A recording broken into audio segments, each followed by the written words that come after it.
আমরা যে বিশাল ব্রহ্মাণ্ডে বাস করি সেটা চিরদিন টিকে থাকবে না।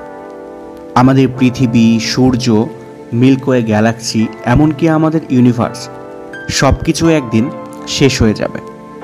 কিন্তু কিভাবে এই শেষ হবে, এই প্রশ্ন আমাদের মনে সব সময় ঘুরপাক খায়। তো চলুন বিজ্ঞানের দৃষ্টিকোণ থেকে আজকে আমরা এই প্রশ্নের উত্তর খোঁজার চেষ্টা করি। তবে ভিডিও শুরু করার আগে আপনাদের প্রতি বিশেষ অনুরোধ, আমরা তথ্যভিত্তিক এক রহস্যময় ভুবনে আপনাকে এন্টারটেইন করার চেষ্টা করছি। তাই আমাদের ভিডিওটি যদি আপনার ভালো লাগে, অনুগ্রহ করে চ্যানেলটি সাবস্ক্রাইব করে যাবেন। আপনার এই সামান্য সাপোর্ট আমাদের কাজ করতে দারুণভাবে অনুপ্রাণিত করে। তো চলুন আজকের ভিডিও শুরু করা যাক। So welcome to my channel the unknown files. মহাবিশ্ব শেষ হওয়ার পিছনে বিজ্ঞানীরা যে সকল থিওরি দাঁড় করিয়েছেন তার মধ্যে বিগ ক্রাঞ্চ অন্যতম। আজ থেকে প্রায় 14 বিলিয়ন বছর আগে মহাবিশ্ব জন্ম নেয় এক মহা বিস্ফোরণের মাধ্যমে, যা বিগ ব্যাং নামে পরিচিত। তখন থেকেই মহাবিশ্ব ক্রমশ প্রসারিত হচ্ছে। কিন্তু যদি এই প্রসারণ ধীরে ধীরে থেমে যায় আর সব কিছু একে অপরের দিকে ছুটে আসে, অর্থাৎ সম্পূর্ণ বিপরীতমুখী হয়ে যায়, তখন এক ভয়ঙ্কর সংকোচনের মাধ্যমে সব কিছুই আবার এক বিন্দুতে মিশে যাবে। আর এটাই বিগ ক্রাঞ্চ নামে পরিচিত, যেখানে মহাবিশ্ব আবার শেষ হয়ে যাবে ঠিক যেমনভাবে শুরু হয়েছিল। এরপর আসি বিগ রিপ থিওরির ব্যাপারে।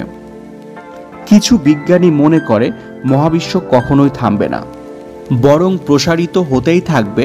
এতে করে ডার্ক এনার্জির কারণে এর প্রসারণ এত দ্রুত হবে যে গ্যালাক্সি, নক্ষত্র, গ্রহ, এমনকি পরমাণু ছিঁড়ে টুকরো টুকরো হয়ে যাবে। যেদিন এই ঘটনা ঘটবে সেদিন আর কিছুই টিকে থাকবে না। আর এটাই বিগ রিপ থিওরি নামে পরিচিত। আরও একটি ভয়ঙ্কর থিওরি, যেটা হিট ডেথ নামে পরিচিত, যা একসময় সমস্ত নক্ষত্রের জ্বালানি শেষ হওয়ার বিষয়ে ইঙ্গিত করে।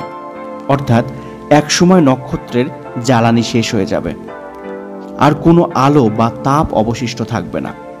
সব গ্যালাক্সি নিভে যাবে, আর মহাবিশ্ব রূপ নেবে এক শীতল অন্ধকার সমাধিক্ষেত্রে। এটাই হিট ডেথ থিওরি, যেখানে শুধু নীরবতা আর অন্ধকারই থাকবে। তবে কোনটা সত্যি হবে, বা এর বাইরেও অন্য কোনো মাধ্যমে এই মহাবিশ্ব শেষ হবে কিনা, তা এখনও অজানা।